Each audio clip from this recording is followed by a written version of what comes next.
Hi, I'm Kate McGraw, and I'm the Assistant Department Head for User Services.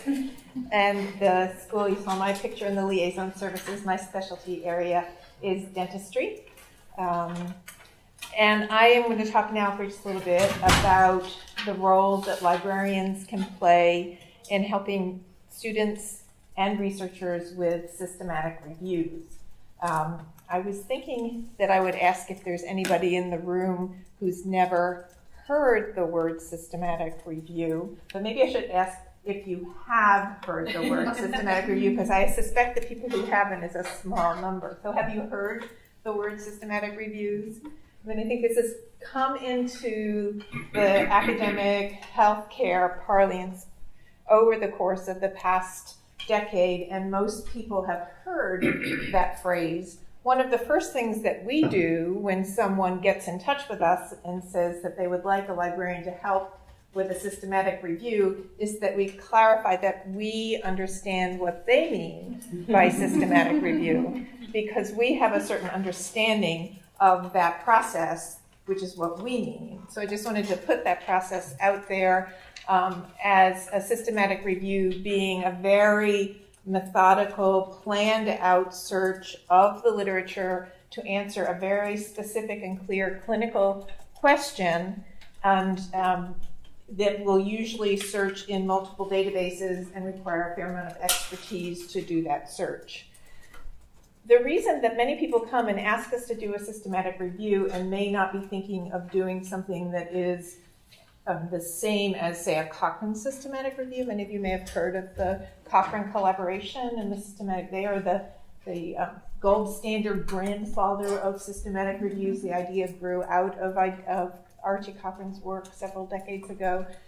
The idea is to take a clinical question, to go into the literature and not just browse through the literature and come up with some kind of idea of what we know. It is to actually methodically look through the all available literature to select the highest quality research, and then to critically evaluate that research and see if we actually do know anything to support practice, clinical practice, with the intent of guiding people who are in information overload, and to move away from simply having clinical practice be learning from another experienced practitioner. Evidence-based medicine does not negate the need for clinical experience and expertise, but the scientific evidence is part of the triad of the things that are important in evidence-based medicine. And so the systematic review is at the top of that scientific evidence. The librarians in our library are all trained to help people conduct systematic reviews, and we all get involved with the process at a number of different levels. One of the things that we do is teach classes on how to do systematic reviews. We haven't really talked a lot about the role that librarians play in education, but we do go out into classes where they're teaching students how to do systematic reviews. And go through the process, and then in turn work with those students. Usually the work that we do with the students who are doing mini systematic reviews for class assignment will be kind of guiding them through the process. We're not actually playing a role in their systematic review. Every once in a while we get involved with graduate students who are interested in publishing these class assignments, and then we may become more a part of the team effort and actually co-work and author with them on those papers. This is actually one of the things that we do when someone comes to us, is that we negotiate what would be helpful to their team. We describe the level of services that we provide. So it can be from as simple as helping them articulate their question to then working with the search strategy development, to running the searches in one or more databases, to downloading the results from the various databases and removing all of the duplicates. Some of us work at organizing those results so they're easier to review. We help people to define inclusion and exclusion criteria for the studies that they're going to choose, to set up data tables so that they can analyze the data in the research that they select to review. So when we get involved in that level, we are really considering ourselves to be part of that research team and start with them from the beginning, working through the definition of the question and through the search process, helping them keep track of what they need when they go to write the article and report, and then participate in the writing of that article.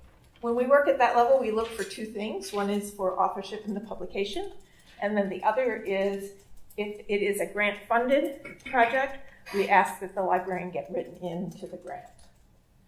Oh, I don't know if any of you have seen, but we were all quite happy to see that the JAMA recently published an article on engaging medical librarians to improve the quality of review articles.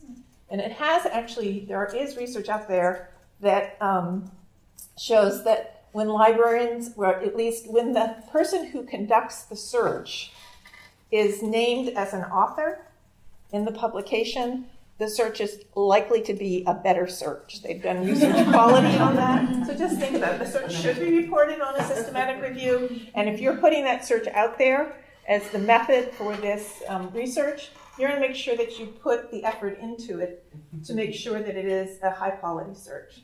A new idea in systematic reviews is that the gold standard of selecting articles is dual review, but there's never been dual work on the search strategy. And librarians are starting to talk now that we should be doing peer review of the search strategy. So that's something that we're starting to think about doing. Thank you.